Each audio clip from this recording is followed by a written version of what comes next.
Hello दोस्तों, इस episode की स्टार्टिंग में हमें रीना को दिखाया जाता है जो कि गॉडेस ऑफ लाइट के टेंपल में जाकर के प्रे कर रही होती है। मगर तभी उसको उसके फादर की आवाज़ आती है और वो तुरंत ही प्रे करते समय उठ जाती है और वो अपने फादर की ओर देखने लगती है, जहाँ पे इरीना के फादर उससे कहते हैं कि बेटा, मैंने यहाँ पे एक फैसला लिया है। और तभी इरीना कहती है कि फादर क्या?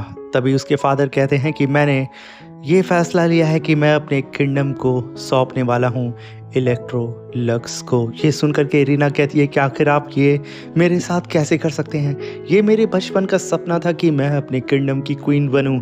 तब इसके फादर कहते हैं कि हमारे किंगडम को एक होनहार और मजबूत राजा चाहिए, इसलिए इलेक्ट्रोलक्स इसके लिए बेहतर होगा और तुम्हें यहाँ पे इलेक्ट्रोलक्स के पीछे रह करके उसका साथ देना होगा। मगर इरीना अपने फादर का ही विरोध करने लगती है। मगर तभी उसके फादर जाते हुए पलटते हैं और कहते हैं कि ये मेरा फैसला है कि कौन क्वीन बनेगा और कौन किंग। ये कहते ही वो वहाँ से चले जाते हैं। तभी इरीना के पीछे हमें एक हुडी पहना हुआ कल्टीवेटर नज़र आता है जो कि इरीना के ऊपर पीछे से नज़र रख रहा होता है। तभी सीन शिफ्ट होता है और हमें इरीना और इलेक्ट्रोलक्स की सेरेमनी का सीन दिखाया जाता है, जहाँ पे इलेक्ट्रोलक्स स्टेज की ओर बढ़ रहा होता है। वहीं पे उसके देश के यानी कि बाम्बू एम्पायर के लोग उसके ऊपर फ्लावर और उसके लिए अपने औकात के अनुसार अलग अलग गिफ्ट लेकर के आए होते हैं उसके वेडिंग के लिए।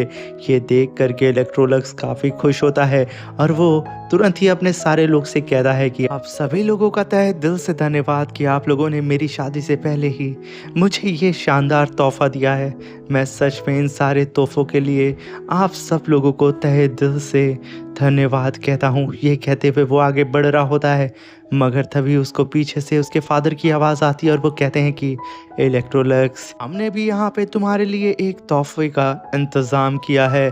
तभी वो अपनी वाइफ की ओर देखते हुए इलेक्ट्रोलक्स से कहते हैं कि आज तुम्हारी शादी से पहले तुम्हें बाम्बू एम्पायर का किंग बना दिया जाएगा। आज तुम्हारी ताज सेरेमनी है। ये सुनने के साथ इलेक्ट्रोलक्स काफ़ी शॉक्ड होता है। तभी इलेक्ट्रोलक्स अपनी ताज सेरेमनी को कंटिन्यू करने के लिए आगे बढ़ता है, जहाँ पे उसके फादर उसका वेट कर रहे होते हैं। तभी इलेक्ट्रोलक्स अपने घुटनों के बल बैठ जाता है और उसके फादर उसके सर पे क्राउन पहनाते हुए कहते हैं कि इलेक्ट्रोलक्स, तुम आज से हमारे बाम्बू एम्पायर के नए किंग हो। और तुम्हें पता होना चाहिए मेरे बच्चे कि हम लोगों ने कभी भी अपने लोगों में भेदभाव नहीं किया है। मैं आशा करता हूँ कि तुम भी ऐसा ही करोगे और हम सभी लोगों को एकजुट रख के उन्हें आगे बढ़ाओगे। इलेक्ट्रोलक्स अपने फादर से कहता है कि फादर, मैं आपकी हर एक इच्छा पे खड़ा उतरूंगा। तभी इलेक्ट्रोलक्स के फादर अनाउंस करते हैं कि बाम्बू एम्पायर का नया किंग इलेक्ट्रोलक्स है। ये सुनकर के सारे ही लोग उसके लिए तालियां बजाने लगते हैं और यहाँ पे इलेक्ट्रोलक्स के वो तीनों गार्ड की आंख में आंसू आ जाता है और वहीं पे सब के सब अब इंतज़ार कर रहे होते हैं रीना का, क्योंकि यहाँ पे इलेक्ट्रोलक्स की क्राउन सेरेमनी भी हो चुकी थी। मगर अभी तक इरीना यहाँ पे नहीं आई होती है, इसलिए सब के सब एक दूसरे का चेहरा देख रहे होते हैं, जहाँ पे इलेक्ट्रोलक्स के फादर उसकी मॉम की ओर देख ही रहे होते हैं। मगर तभी अनाउंस होता है कि क्वीन इरीना आ रही हैं। तभी हम इरीना को देखते हैं, जहाँ पे इलेक्ट्रोलक्स की नज़र इरीना को देख करके वहीं थम गई होती है और आसपास के लोग यही कहते हैं कि ये आखिर कितनी खूबसूरत है। तभी इरीना अपने कदमों को आगे बढ़ाते हुए इलेक्ट्रोलक्स की तरफ बढ़ रही होती है। वहीं पे इलेक्ट्रोलक्स अपने हाथ को आगे करता है और उसकी दिल की धड़कनें भी बहुत तेज़ हो जाती हैं, जैसे कि वो इसी पल का इंतज़ार कर रहा हो। तभी इलेक्ट्रोलक्स के हाथ के ऊपर इरीना का हाथ आता है, जहाँ पे इलेक्ट्रोलक्स कहता है कि फाइनली वो दिन आ गया जिसका हम दोनों को इंतज़ार था।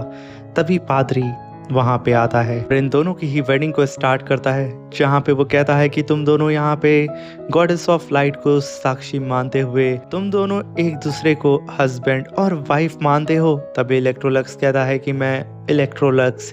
वहीं पे इरीना कहती है कि मैं इरीना। ये कहते ही वो दोनों एक साथ बोलते हैं कि हम दोनों ही एक दूसरे को हस्बैंड और वाइफ मानते हैं।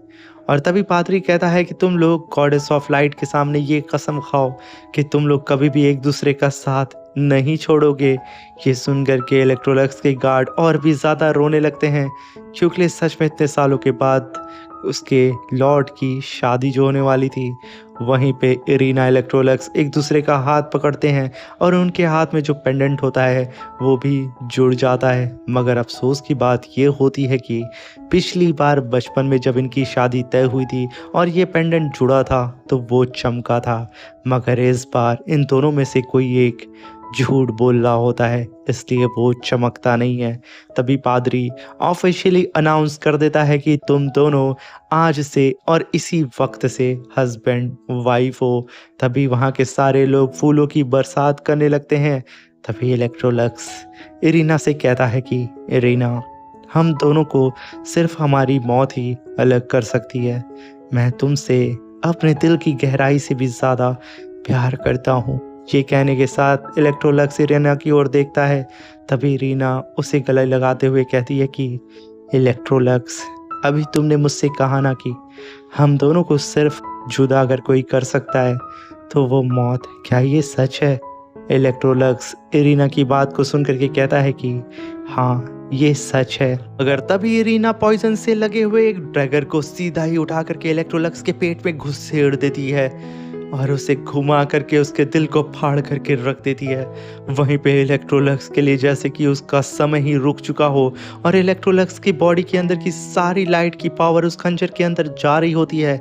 तभी इलेक्ट्रोलक्स का ब्लड ज़मीन पे गिरता है और आसपास में कई सारे काइटोन एम्पायर के सिपाही आ चुके थे जो कि इलेक्ट्रोलक्स के पाम्बो एम्पायर में घुस करके अटैक करना शुरू कर देते हैं, जिसकी वजह से आम लोग के साथ साथ पाम्बो एम्पायर के सोल्जर्स भी मारे जा रहे होते हैं। चारों तरफ तबाही मची होती है। मगर उस तबाही के बीच में इलेक्ट्रोलक्स दबी हुई आवाज़ में पूछता है कि रीना, आखिर तुमने ऐसा क्यों किया? वहीं पे इलेक्ट्रोलक्स के हाथ से वो ब्रासलेट भी नीचे गिर जाता है और तभी रीना इलेक्ट्रोलक्स से कहती है कि तुम्हें आज तक जो भी मिला है ना, वो सब मुझे चाहिए था। यहाँ तक कि बिग शेल टर्टल टेक्निक, उस बिग शेल टर्टल टेक्निक ने मुझे भी अपने अंदर रखा था और मुझे भी एक मौका दिया था उसे अचीव करने का, मगर मैं डिज़र्व नहीं करती थी और उसने मुझे उठा करके फेंक दिया और उसने मुझे फ्यूचर दिखाया कि मेरे ही फादर मेरे ही किंगडम को तुम्हें दे देंगे। जो चीज़ मेरी थी और मेरी ही होनी चाहिए थी वो सब की सब तुम्हें मिल रही थी। आखिर ये सब चीज़ें मैं कैसे देख सकती थी? मैं अपने बचपन के सपने को अपने सामने टूटता हुआ कैसे देख सकती थी? जिस किंगडम को सिर्फ और सिर्फ मैं चाहती थी वो आखिर तुम्हें कैसे मिल सकता था? वो मेरे बचपन का सपना था जो सब कुछ मेरे आंखों के सामने टूट रहा था। इसलिए मेरे पास सिर्फ एक ही ऑप्शन था, तुम्हें मारने का। जब मेरे फादर ने मुझसे कहा कि वो तुम्हें मेरा किंगडम देने वाले हैं तो मुझसे रहा नहीं किया और काइटू एम्पायर के पादरी ने मुझसे सौदा कर लिया। वो मुझे ये सारा किंगडम और बेपनाह ताकत और तुम्हारे अंदर जितनी भी लाइट एट्रीब्यूट की पावर है वो सब मेरी होती। इस चीज़ को हासिल करने के लिए मुझे तुम्हें मारना होगा और उसने मुझे गॉड किलिंग डैगर भी दिया जिसके अंदर तुम्हारी पूरी लाइट एट्रीब्यूट की पावर के साथ साथ बिग शेल टर्टल टेक्निक भी आ जाएगी और उसे मैं हासिल कर लूँगी। ये कहते ही वो अपने डैगर को पकड़ती है और उसे और अंदर इलेक्ट्रोलक्स के डालने लगती है। तभी इलेक्ट्रोलक्स कहता है कि काश तुम एक बार मुझसे कहती तो, मगर तभी रीना उस खंजर को बाहर निकालती है और इलेक्ट्रोलक्स से कहती है कि मुझे माफ़ करना, तुम मरना ही डिज़र्व करते थे। तभी इलेक्ट्रोलक्स ज़मीन पे गिरता है और अपनी आंखों के सामने अपने लोगों को मरता हुआ देखता है। मगर तभी इलेक्ट्रोलक्स एक शख्स को देख के शॉक्ड होता है। वो होता है फ़ैरो, यानी कि ये सारा किया धरा फ़ैरो का था। वो अपने कदम बढ़ा रहा होता है और सीधा ही इलेक्ट्रोलक्स की गर्दन को पकड़ के उठाता है और कहता है कि तूने देखा ना, मैंने कहा था कि मैं तेरे पूरे किंगडम को तबाह कर दूंगा।